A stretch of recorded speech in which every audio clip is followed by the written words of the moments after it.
Hello guys, welcome to the channel once more. As you guys, some of you might remember, about a month ago I got this pickup truck for free. One of my buddies, Victor, and that's why I call it the Victor Mobile. He called me up and said, do you want a vehicle? It's free. And at first I did not believe him, but turns out he had this very nice, cool pickup truck. It's a 1991 Ford Ranger. Called me up, gave it to me, and problem with the truck at the time was it had the clutch was not working. So I brought it over to my place, had to go there with a trailer, picked it up, and after looking the truck over, I found out it had a couple of issues, um, but the most obvious of which I will speak about shortly. So, this being a mostly Roxor channel, let's segue to the Roxor. So here is the my 2018 Mahindra Roxor. Of course, it's in the trailer park. So we will get it fired. If you listen carefully, you might hear the pumps running. We're waiting for the glow plugs to heat up. Actually, this one doesn't have glow plugs. It has a grid heater that warms the air up. It fired right up. Blasted me with a whole bunch of smoke, but what else is better than having some diesel exhaust in the evening? And there we are, all ready to roll. Put it in reverse.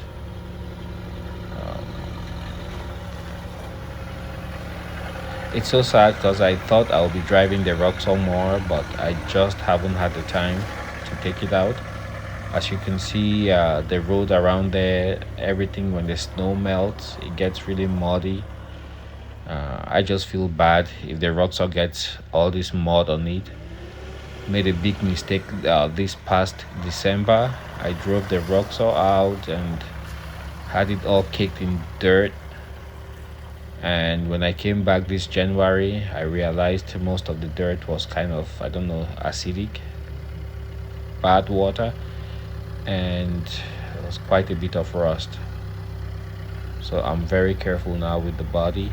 I try not to get it caked with dirt that I can't immediately hose off with water. I mean, it was so bad that even the door from, I think it's the Czech Republic, wherever they make the doors. Sorry if I forgot. DFK makes the cab. Everything was rusting. So just be careful. You drive your Roxor in salty environments or environments where they treat the road with chemicals. Make sure you hose it down before you put it in any kind of long-term storage.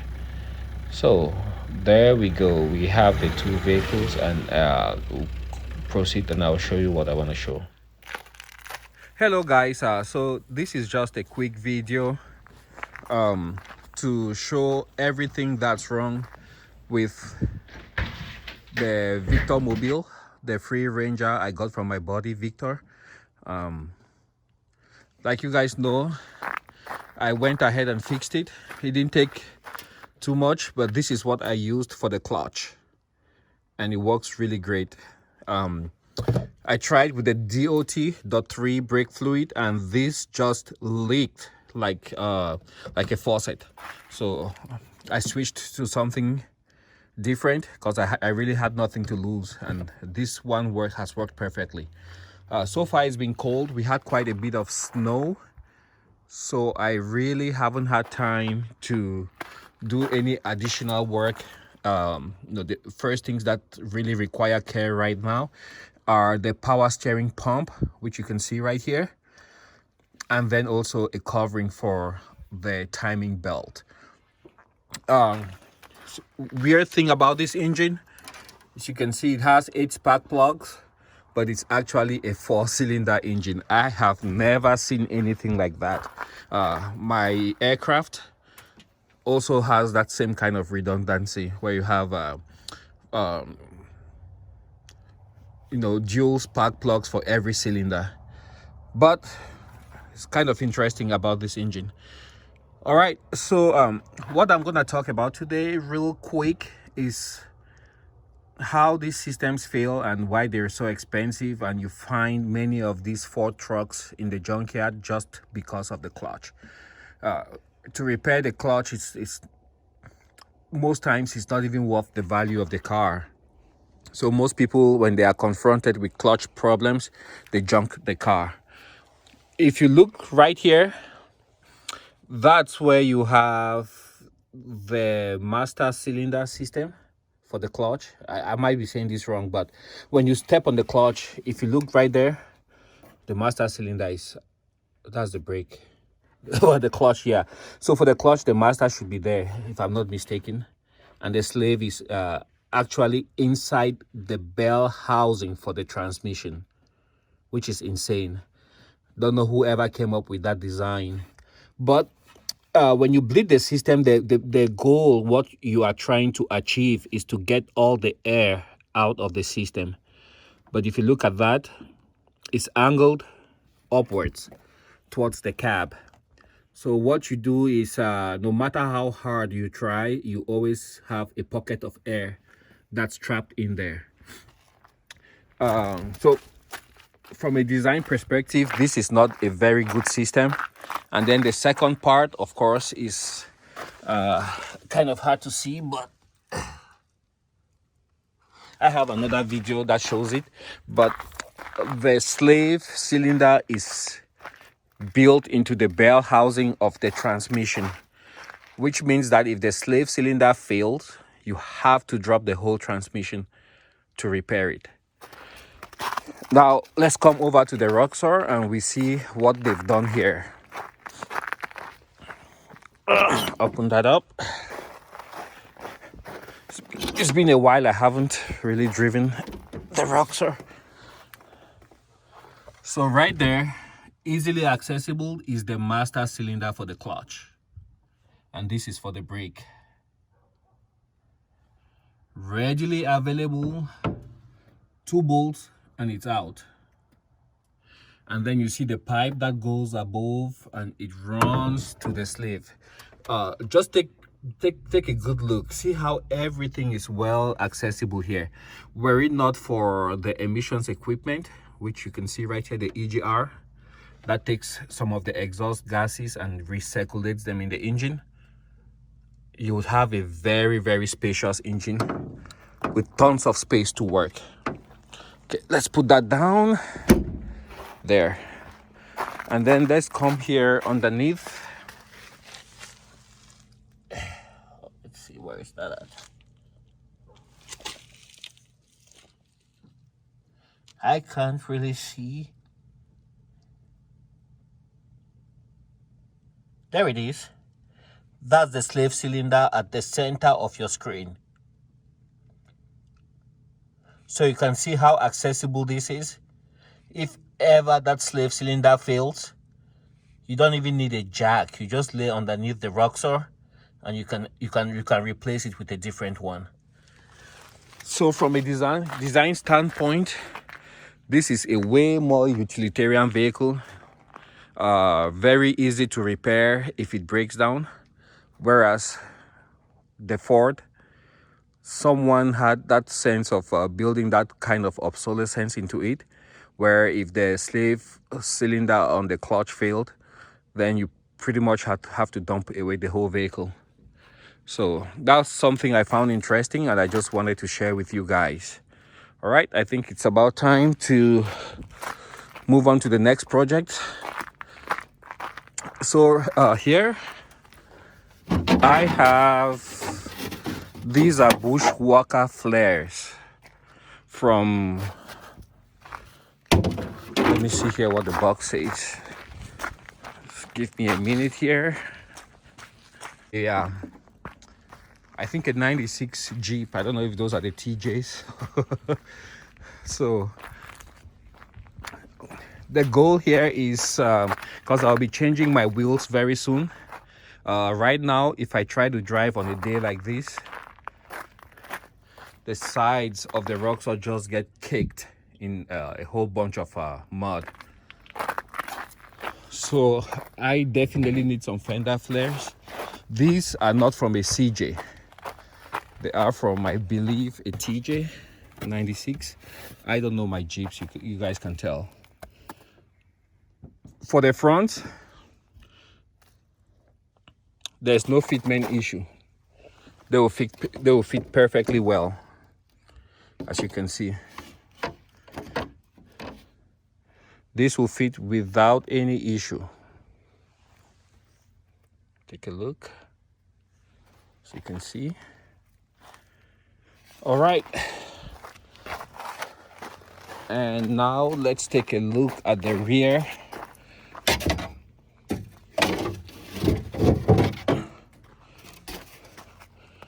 I hope this is the right side.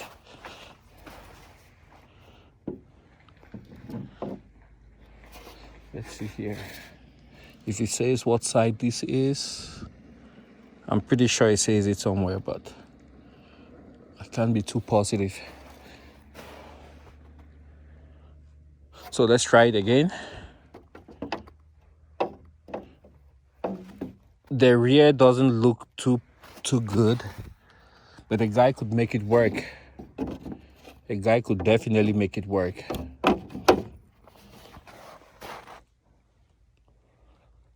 Yep, right there. I hope that was the right side. Let me try it on this side here.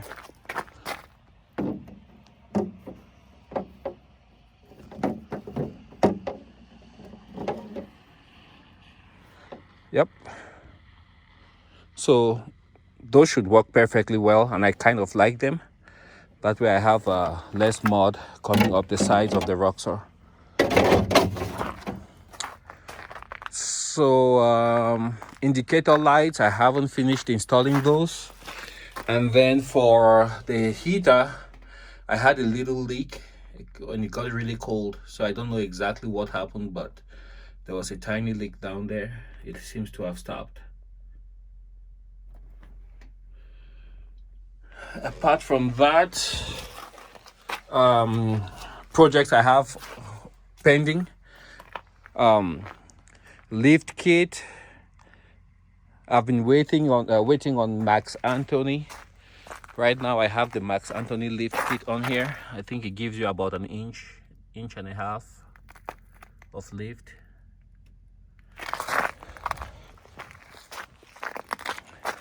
But I intend to go a bit bigger and then also get bigger tires. So that's what I have right now for my lift. I'm looking at the spring over kit from BMF, I think. They're based out of Montana. So we'll see how that goes. Otherwise, we're gonna go out for a ride. So after reviewing the clutch mechanisms on these two vehicles, it's about time to take them on the road. So we have the Roxor up front, and I will be chasing in the Honda Accord. It's just about a little bit above freezing, so we have snow on the ground. We had a freak snowstorm that came in last night. Most of it is gone. I'm sure within the next 48 hours everything will be melted, because it's quite warm outside tonight. But filming with my hand outside the vehicle, it gets cold really quick. I mean, even with 40-degree weather, if you have your hand outside, it gets cold really quick. So we have the Roxor leading the way, but remember the Roxor has one very well-known shortcoming, which is that the turning radius is not the best. Some full-sized American trucks can actually turn in a tighter circle than the Roxor. There are ways to adjust that, but if you do it wrong or you do it too much, then you end up messing up the axles on your Roxor. Beautiful sunset there. looks really beautiful, but it's also very cold compared to what the rest of the nation is at this point in time. So we're driving right there with the Roxor into the sunset. Really beautiful shots. I'm impressed with the dynamic range of the iPhone 11. Captures the bright sunlight and also captures the dark areas. So you can see here the Roxor will attempt a turn, and the turning radius just sucks. It's absolutely horrible. This could never be a London City taxi, because that's what those London City cabs are famous for. They are very tight turning circles. So I get back on the road and I'm chasing. Do forgive the camera shake. I had the camera sticking out the window with my left hand holding the camera. It's a little bit shaky. So all of this is Roxor country. Within the next about 3 months, everything you see looking gray and horrible will change into a very beautiful green. It's such a transformation, but this area of the country of the United States gets absolutely beautiful when it's summertime, and late in summer it gets really hot. Right now we're hating the cold, but when it warms up there's a million bugs that come out. They're ferocious, and it's just a pain having to deal with the bugs. So at times it might actually be better for people, humans, and animals, livestock, when it's just a little bit on the cooler side. It keeps the bugs away. Over there in the distance you can see the abandoned elevator for the town. I do have the setting on performance, so when they step on the gas on the Roxor you see the wheels spinning. It's in 2-wheel drive right now, so traction is not the best. You can see the rear wheel spinning when they give it gas.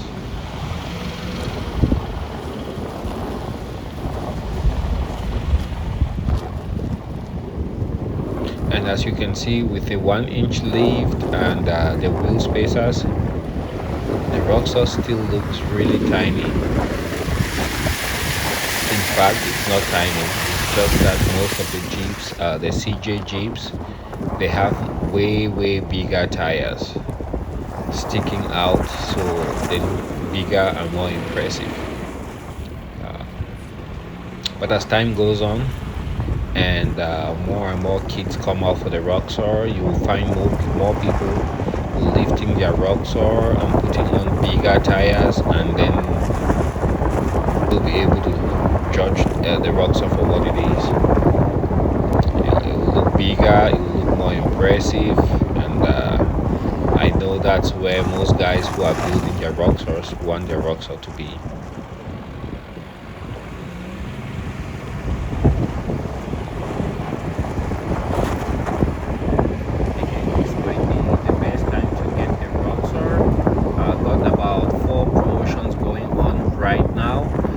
Have a $1,250 discount off of the 2019 Roxors and an extra year of warranty, 3 years total bumper to bumper warranty.